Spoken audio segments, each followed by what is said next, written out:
Okay, prepare mo. Paano yun? Sa ano yun? Nakikita sa video sa likuran ko. Sure? Sure pala yun.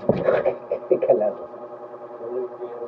Gagawa tayo ng gulay, kalabasa, para luminaw ang ating matang malabo.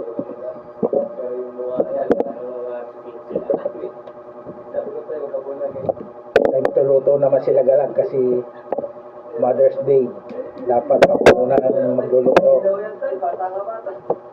Magluto ako ng actually ng crabs.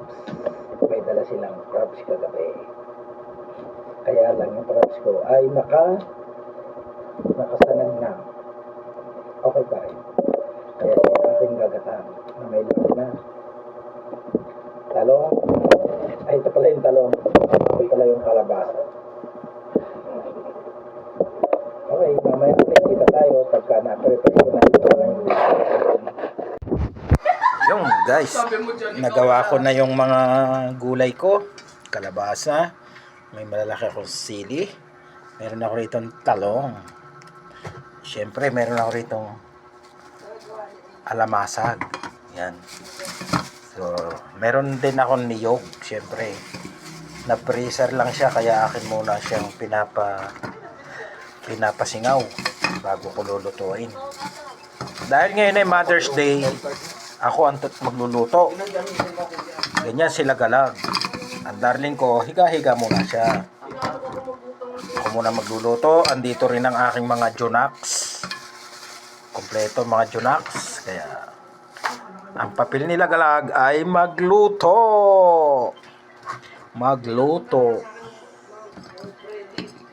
Yan.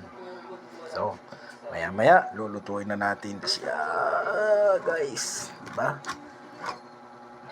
Kaso kami ay 7. Paano namin pagkakasahin? 5. Kay Mami, kay JJ, kay Jonah. Kami ni Bunso wala. Wawa kami ni Bunso, wala kaming ulam. Yun, ano na ako ng gigisa ko muna yung yung gulay bago ko siya lagyan ng pangalawang gata. Yan, brown na, pwede na ilagay yung gulay. Ayan, ginigisa ko na yung yung kalabasa. Pero yung talong pwede kong ipahuli kasi lulutuin ko muna yung kalabasa. Lalagyan ko siya ng siyempre lalagay ko dyan yung lagyan ko ng asin. Tapos ano ba? Saka ko ilalagay yung unang gata, pangalawang gata. May ginawa akong kakanggata para lumapot yung huli. No? Yan. So, ilagay natin yung crab ni Mama. Yan. Yung iba dire-direkta na siya. Ako kalukuhan ko. Ginaganito ko pa siya. Ginigisa ko siya para mas malasa ba, guys. Yan, kita niyo yun, yung crab, dala ito nung mag-asawa yung anak ko, tsaka yung siyempre manugang ko, bigay nung akin namang balae na nasa Santa Rosa. Yan. Yan. Tapos lalagyan natin yung pangalawang gata. Yan, lalagyan natin yung pangalawang kong gata. Yung talong mamaya ako nilalagay kasi malalabog, So ayan, nilagyan na natin siya ng yung pangalawang pinaggataan ko. Tapos nilagyan ko na siya ng asin. So pakukuluin ko siya hanggang sa lumambot. Pag malambot na yung kalabasa ko, tsaka ito palalambutin ko. Lalambot ba to? Shell? Hindi.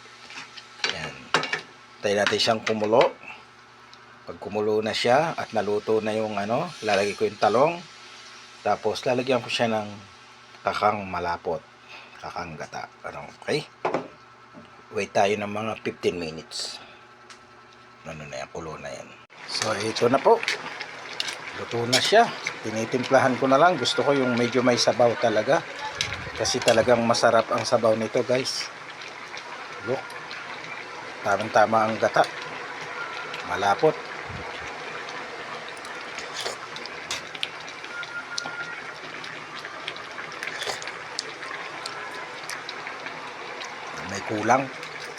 May kulang, maalat ba siya? Ay, kulang sa asin.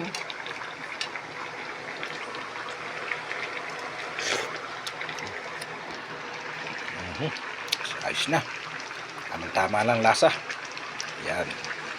Yari na ang aming crabs with kalabasa, talong, sili with coconut.